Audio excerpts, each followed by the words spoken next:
We've got the yolks on. Just again to take a look at that. Here's the outer yoke and how nicely that's finished, and here's the inner yoke and how nicely that's finished. What you should do for now is just take a second and baste together the yolks at the side seams here and on here, and then also the neckline of the yolks. We are going to do the treatment for the arm side and the neckline, either the collar or the sleeves or the binding, in a few minutes, but for now we're going to focus on the side seams.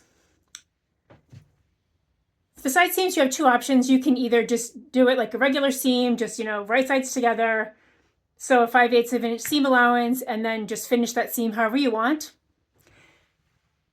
There's a side slit, and you'll recall that I did a little triangle here to remember to stop sewing at that point.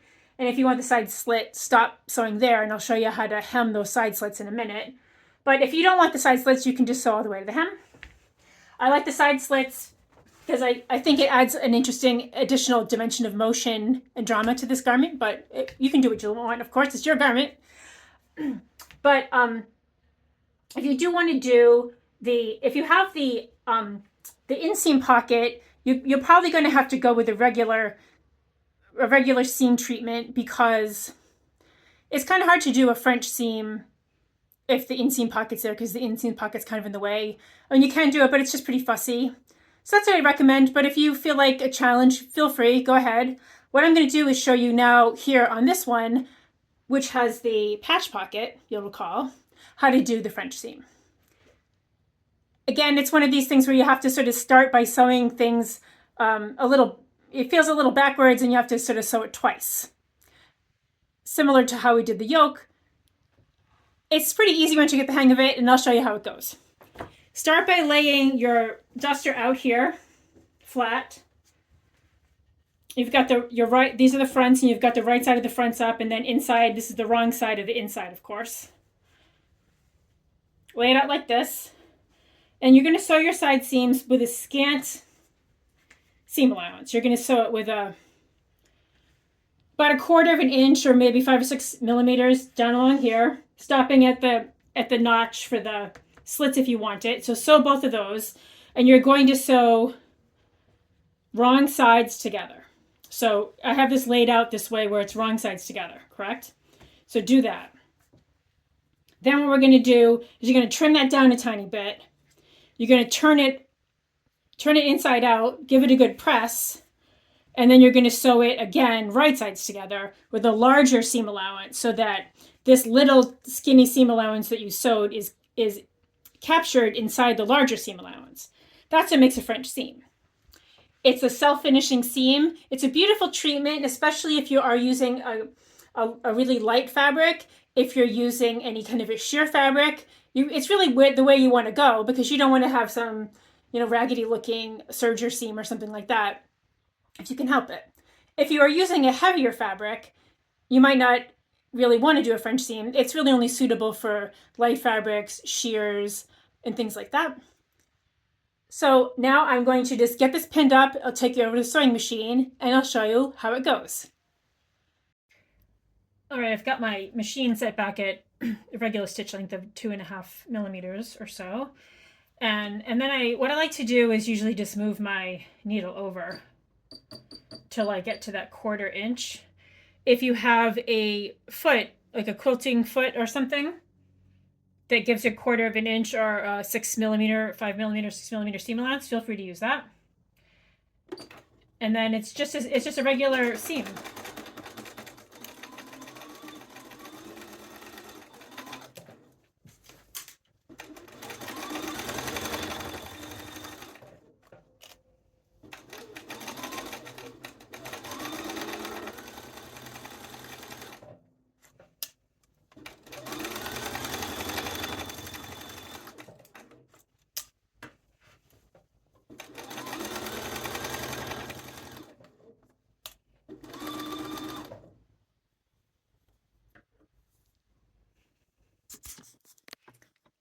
I think my bobbin just ran out. I'll be right back.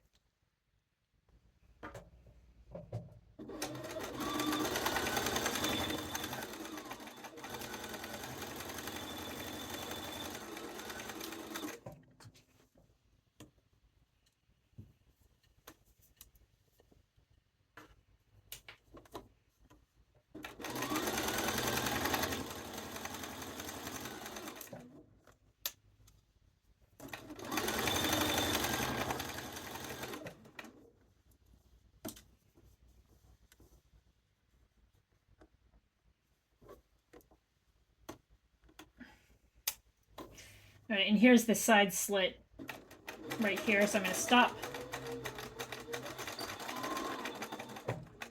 Knot that off. I'm going to do the other side, and then I'll take you back over to the table and show you what it looks like. All right, here we are. Here's our little 1/4 inch or like 6 millimeter seam allowance. And now what we need to do is just trim this down a tiny bit. It's just sort of for insurance purposes, and also if you can see, this could get a little ragged sometimes as just from handling. If your fabric starts to fray at all, you just want this to be nice and clean, because if you don't, when you turn it out, you're gonna end up with these little whiskers everywhere. So I like to use my scissors for this because I just think I get a little better control. But I just go along and just very gently take a tiny bit off, 1/8 of an inch, couple millimeters, all the way down. And just be sure if there are any little whiskers hanging that you just cut those off so that they don't come back to haunt you later on.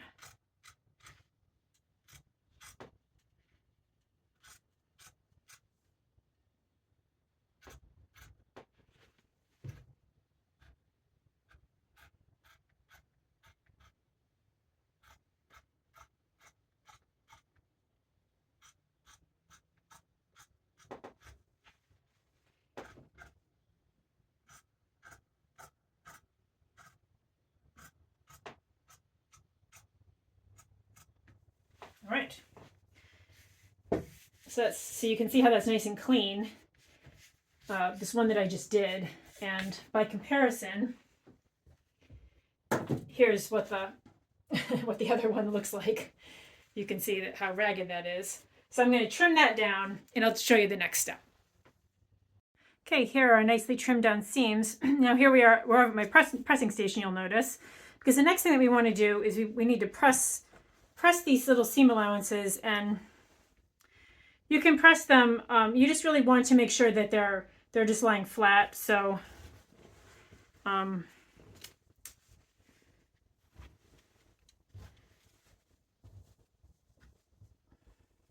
for the fun that is to come, so I would press them toward the back. I'm just going to lay this down here.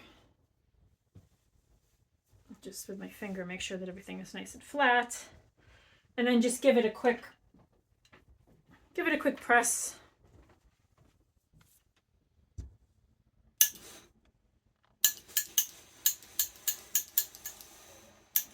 It's a pretty skinny little seam allowance at this point, so it doesn't take much. And then once that's pressed flat, then you're going to do, so here's our right sides, and this is the right side of the back. You're just going to fold it over like this so that everything's right sides together. And you'll see here's the inside of the dart, right? So now we're right sides together, just like everything you ever sewed in your life, pretty much. And now it's just a matter of, I'm going to give it another press to make sure that it's not, it hasn't done anything wonky on me. Looks like move that. Looks like I did get a little wonky with my pressing, so I'm just going to maybe try pressing it from this side. Also, maybe I'll do that. Let's try pressing it again from this side, just to make sure that it's flat on this side. See, I got a little wonky there. So let's rectify that quickly. Make sure that you get all the way up into the top. Okay, there we go. Lovely. Then you're going to fold it right sides together. And that seam, you can just lay right on that seam. And then I like to just give it another press just for good measure, right on the seam, so that the seam is exactly folded in half.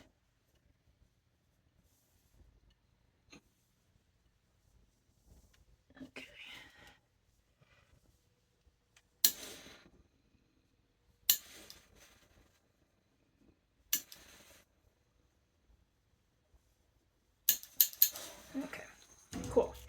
And now the final thing is just to sew this, and we're going to sew it with a 3/8 of an inch seam allowance, or 1 centimeter.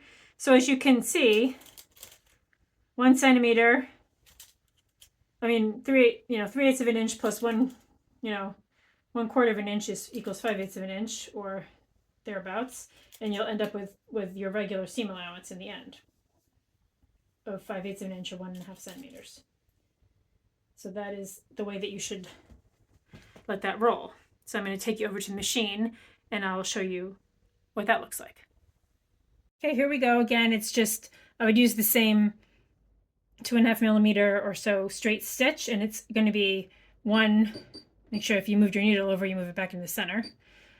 And it's 3/8 of an inch, or 1 centimeter. And you can feel with your fingers, you'll feel where that other seam was. Should be well out of the way.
And again, you'll stop at your side slit right here.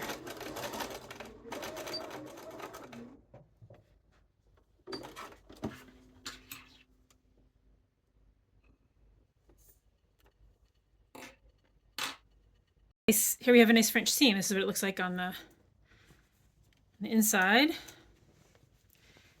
And here's what it looks like on the outside. It just looks like a regular seam, but it looks very clean.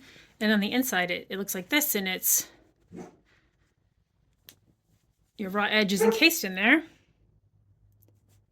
Very nice and clean finish. I'm going to do the same on the other side, and then we will move on to the side slits and the hem.